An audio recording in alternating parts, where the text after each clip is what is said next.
I, 28F, need some advice about a complicated family situation that's now spilling over into my work life. I've been married to my husband, Anthony, 29M, for 2 years now, but we've been together for 5 years total. Our story started at my friend Sarah's wedding, where I was a bridesmaid and Anthony was a groomsman. The wedding was a beautiful affair at a vineyard just outside the city. I remember feeling a mix of happiness for Sarah and a twinge of envy. I was perpetually single at the time. Little did I know that was about to change. During the reception, I found myself seated next to Anthony at the wedding party table. He had this charming, slightly crooked smile that immediately put me at ease. We started chatting, and I was surprised to find out we had so much in common. We both loved obscure 80s movies.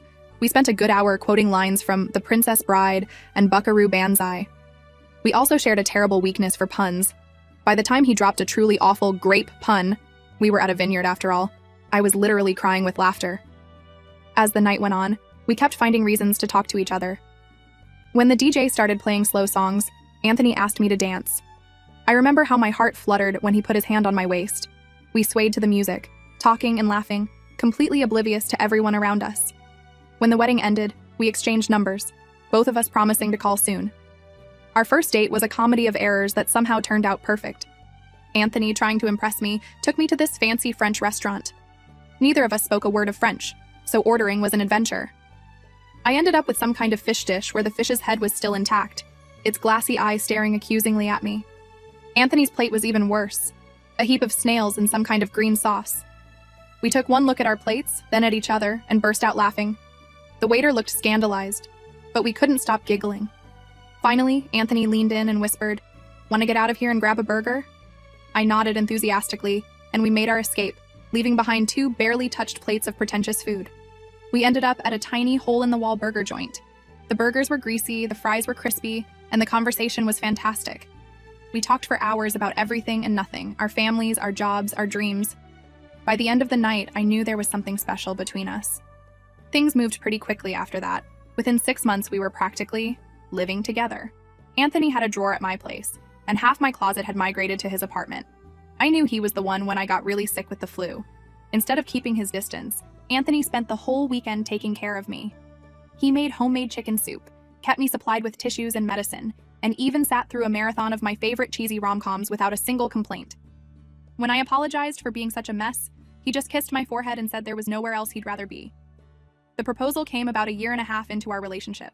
It was low-key and sweet, just like Anthony. We were having a picnic in the park where we had our first kiss. As we were packing up, he pretended to drop something and got down to look for it. When he looked up, he was on one knee, holding out a ring. "I can't imagine my life without you," he said. "Will you marry me?" Of course, I said yes, tears streaming down my face as he slipped the ring on my finger. Everything was perfect, until I met Anthony's family, especially his older sister Amelia, 32F. From the moment I walked in the door for that first family dinner, I could tell she didn't like me. She greeted me with a smile that didn't reach her eyes and a hug that felt more like a vice grip. "So you're the girl who's stolen my baby brother's heart," she said, her tone just a little too sharp to be friendly. Throughout dinner, Amelia kept making these little digs at me. When I mentioned I worked in marketing, she said, "Oh, that must be interesting. I could never do something so, well, basic, but I'm sure it's fun for you." When I complimented her dress, she replied, "Oh, this old thing? I'm sure you have similar ones. It's so brave of you to wear something so young at your age." Each time she'd follow it up with a little laugh and a "just teasing," but I could feel the venom behind her words. The worst part was, everyone else in Anthony's family seemed to love me. His parents were warm and welcoming, asking me all sorts of questions about my family and my job. His younger brother thought I was hilarious, especially when I started making terrible puns. This only seemed to make Amelia dislike me more. I could see her getting more and more agitated as the night went on, especially when Anthony's mom asked me for my lasagna recipe. After we got engaged, things with Amelia got even worse. At my bridal shower, she gave me a set of cooking utensils with a card that read, "Since you'll need all the help you can get in the kitchen." Then she laughed it off as a joke when she saw my hurt expression.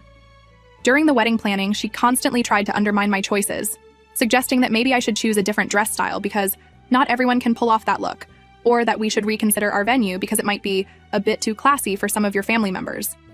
But Amelia wasn't even the biggest problem. Her husband, Mike, 34M, gave me the creeps from day one. At first, I thought he was just being friendly, but his behavior quickly crossed a line. At Anthony's birthday party, Mike cornered me in the kitchen while I was getting drinks.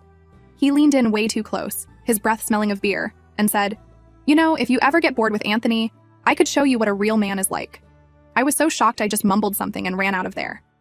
Another time at a family barbecue, Mike kept finding excuses to brush up against me or touch my arm. He'd make these gross comments like, "That swimsuit looks great on you. I bet it would look even better on my bedroom floor." I tried to laugh it off and stay away from him, but he was persistent. Once, when I was bending over to get a soda from the cooler, I felt a hand on my lower back. I jerked upright to find Mike standing there, grinning. "Just admiring the view," he said with a wink. The final straw came at Christmas last year. We were all opening gifts, and Mike handed me a small box. Inside was a pair of lacy red underwear. When I looked up at him in horror, he winked and said, "A little something for Anthony? And maybe for me to see later?" I was mortified, and Anthony was furious. He demanded to know what Mike meant by that, but Mike just laughed it off as a harmless joke. That night, I finally broke down and told Anthony everything. All the comments, the touches, the inappropriate behavior. He was angry and immediately confronted Amelia about Mike's behavior. It turned into a huge fight, with Amelia accusing me of lying and trying to break up her marriage.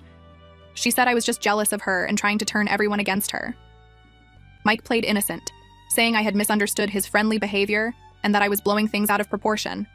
The argument got heated, with Anthony defending me and Amelia defending Mike. It ended with Amelia storming out, dragging Mike behind her and yelling that we were no longer welcome in their home. Since then, Amelia and Mike haven't spoken to us. It's made family gatherings incredibly awkward, but at least I didn't have to deal with Mike's harassment anymore. Or so I thought. Today, I got the shock of my life. I walked into work looking forward to starting a new project when my coworker pulled me aside. "Did you hear?" she whispered. "We have a new department head." My blood ran cold as she continued. "It's Mike. You know, your brother-in-law?" I felt like I was going to be sick. I looked across the office and there he was, smirking at me from the door of what used to be my old boss's office. How could this be happening? How could he be my direct supervisor now? I made it through the day in a daze, trying to avoid Mike as much as possible. When I got home, I collapsed on the couch, my mind racing. Anthony is out of town for work and won't be back for a week. I'm scared to be alone with Mike at work, knowing what he's like and that he has power over me now. I'm also worried about how this will affect things with Anthony's family. Should I quit my job? Try to transfer departments? Report Mike to HR? But what if they don't believe me? It would be my word against his, and he's the new boss. I'm at a loss here, and I could really use some advice. How do I handle this nightmare situation? Update 1. It's been almost a month since my last post, and I wanted to give you all an update on my situation with Mike. First off, thank you to everyone who offered advice and support. Your kind words and suggestions have been a lifeline during this stressful time. I told Anthony about Mike being my new boss as soon as he got back from his work trip. He was just as shocked and worried as I was. We spent hours discussing our options, weighing the pros and cons of each possible course of action. Anthony suggested that I look for a new job if I'm uncomfortable working with Mike. While I appreciate his concern, I'm hesitant to leave. The salary is good, and I've worked hard to get where I am in this company. It doesn't feel fair that I should have to leave because of Mike's inappropriate behavior. For the first few weeks, things at work were tense but manageable. Mike mostly kept our interactions professional, focusing on work-related matters. We had a few team meetings where he outlined his vision for the department. And I have to admit, some of his ideas were actually pretty good. I started to hope that maybe he had finally gotten the message and would leave me alone. But of course, that was too good to be true. Last week, Mike asked me to stay late for a one-on-one meeting about an upcoming project. The office was nearly empty by the time we started, which already made me uncomfortable. As we were wrapping up the work discussion, he suddenly shifted gears and started asking personal questions. He wanted to know how things were going with Anthony, if I was enjoying married life, that sort of thing. His tone was overly familiar, and it made my skin crawl. I told him firmly that I preferred to keep our conversations strictly professional. Mike's face darkened, and he abruptly ended the meeting. As I was gathering my things to leave, he said in a low voice, "You know, you really should learn to be more flexible. It could really help your career." The threat was thinly veiled, and it left me shaken. Since then, Mike has been making my work life miserable. He's been piling on extra tasks, setting unrealistic deadlines, and nitpicking everything I do. Last week, I stayed up until 2 a.m. finishing a report he suddenly needed first thing in the morning. When I handed it in, he barely glanced at it before telling me to redo the whole thing because he didn't like the font I used. No matter how hard I work or how good my results are, he never has a word of praise. In team meetings, he ignores my contributions or talks over me. It's like he's on a mission to break me down. My coworkers have noticed the change too. A few have asked if everything's okay, but I'm too embarrassed to tell them the real reason. What's really got me worried is that our annual performance reviews are coming up soon. I was hoping to get a promotion and a salary raise this year. I've consistently exceeded my targets and taken on additional responsibilities. In any normal situation, I'd be a shoo-in for advancement. But now, everything depends on Mike's evaluation of my work. Given how he's been treating me lately, I'm afraid he'll tank my chances out of spite. My fears were confirmed yesterday when I got a call from Mike late in the evening. I was at home trying to relax after another stressful day when my phone rang. Seeing Mike's name on the caller ID made my stomach churn, but I knew I couldn't ignore it. He didn't even bother with small talk. He just said, "Listen, about that promotion you're hoping for.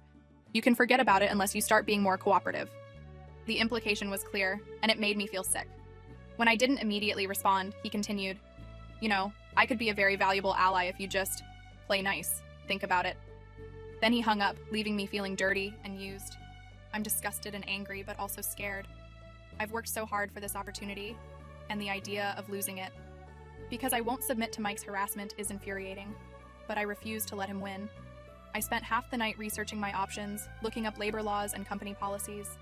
After a lot of thought, I've decided to take action. I confided in my colleague, Olivia, about what's been happening. We've been friends since I started at the company, and I trust her completely. She was horrified when I told her everything and immediately offered to help. Together, we've come up with a plan to expose Mike's behavior. We're going to gather evidence of his harassment. Olivia suggested planting a recording device in his office to catch him in the act. It's a risky move, and I'm not even sure if it's legal, but at this point, I feel like I have no choice. If we can get solid proof of his misconduct, we can take it to HR and hopefully put an end to this nightmare. I know some of you might be wondering why I haven't told Anthony about this latest development. The truth is, I'm worried about how he'll react. He's protective of me, and I'm afraid he might confront Mike directly. That could lead to a physical altercation, which would only make things worse. Mike could press charges, and Anthony could get in serious trouble. Plus, it would give Mike an excuse to fire me or make my work life even more hellish. So for now, I'm keeping this between me and Olivia. We're planning to put our plan into action next week, right before the performance reviews start. I'm nervous, but also determined. Mike has gotten away with this behavior for far too long, and it's time someone stood up to him. I'll update again once we've carried out our plan. Wish me luck, and thank you again for all your support. It means more than you know. Update 2. Hey everyone, I'm back with what will hopefully be my final update on this whole Mike situation. A lot has happened since my last post, and I'm still processing it all. After my last update, Olivia and I put our plan into action. For the next few days, I played along with Mike's game. I hated every second of it, but I knew it was necessary to get the evidence we needed. I started being more friendly with him, laughing at his jokes, and generally acting like I was warming up to him. It was honestly one of the hardest things I've ever had to do. Mike took the bait, hook, line, and sinker. He started getting bolder with his comments and actions. It was clear he thought he had won, that I was finally giving in to his advances. Little did he know, we were recording everything. The big moment came 3 days before the performance reviews were set to start. Mike called me into his office for a private meeting. Olivia and I had planted a small recording device behind a plant on his bookshelf earlier that day. As soon as I walked in, Mike started his chatter. He went on and on about how he could help me climb the ladder of success if I was willing to be a team player. The implication was thick enough to cut with a knife. Then he got really explicit, detailing exactly what he expected from me in exchange for a positive review and promotion. It was revolting, but I managed to keep my cool and get him to repeat his offer clearly for the recording. As soon as I left his office, I met up with Olivia. We retrieved the recording device and listened to make sure we had gotten everything. It was all there, clear as day. We wasted no time in taking the evidence to HR. The HR team took the matter very seriously. They immediately launched an investigation and placed Mike on administrative leave. Over the next week, they interviewed several other employees, and it turned out I wasn't the only one Mike had harassed. Yesterday, we got the news. Mike has been fired. The company is implementing new policies to prevent this kind of abuse in the future, and they're offering counseling services to anyone affected by Mike's behavior. As for me, I not only got the promotion I deserved, but also a formal apology from the company for what I had to endure. Now, onto the family drama side of things. When the news about Mike broke, Anthony's family was initially angry and disbelieving. They thought I had made false accusations to get ahead at work. Anthony's parents called, demanding to know why I was trying to ruin Mike's life. His younger brother sent a text saying he was disappointed in me. It was a tough few days, feeling like I was under attack from all sides, but as more details came out and other victims came forward, most of them came around. Anthony's parents called again, this time to apologize for not believing me earlier about Mike's behavior. They expressed their shock and dismay at his actions and offered their full support. His younger brother sent another text, this one full of apologies and offers to help in any way he could. Even some extended family members reached out to offer their support. The only holdout, unsurprisingly, is Amelia. True to form, Amelia is standing by Mike. She's been on a warpath, posting on social media about how I seduced her husband and then falsely accused him when he rejected me. It's laughable, really, considering we have actual recordings of Mike's behavior. But I guess some people will believe what they want to believe. Amelia has been calling and texting Anthony nonstop, trying to get him to see reason and stand up for his family. She's even threatened to cut ties with him completely if he doesn't denounce me. It's been hard on Anthony, but he's remained steadfast in his support of me. Honestly, though, I don't care what Amelia thinks anymore. I know the truth, and so does everyone who matters. Anthony has been incredibly supportive throughout this whole ordeal. He told me he's proud of me for standing up for myself and potentially helping other victims in the process. His unwavering support has meant everything to me. As for my job, things are looking up. With Mike gone, the work environment has improved dramatically. My new supervisor is professional and respectful, and I'm excited about the challenges my promotion will bring. My colleagues have been supportive too, with many of them thanking me for having the courage to speak up. I know this experience will have lasting effects on me, and I'm planning to start therapy to process everything that's happened. The company is covering the costs as part of their effort to make amends. I'm also considering joining a support group for workplace harassment survivors. But for the first time in a long time, I feel hopeful about the future. I've learned that I'm stronger than I thought, and that standing up for what's right is always worth it, even when it's scary. I've also learned the importance of having a support system. I couldn't have gotten through this without Anthony, Olivia, and all of you. As for Amelia and Mike, I hear through the grapevine that they're moving out of state. Mike is apparently having trouble finding work after being fired for sexual harassment. Part of me feels a twinge of sympathy, but then I remember all the people he hurt, and I know justice has been served. Looking ahead, Anthony and I are focusing on healing and moving forward. We're planning a vacation, just the two of us, to reconnect and relax after all this stress. We're also talking about starting a family soon, something I wasn't sure I was ready for before, but now feels right. Thank you all again for your advice and support throughout this journey. It's been a wild ride, but I'm glad I can end this chapter of my life on a positive note.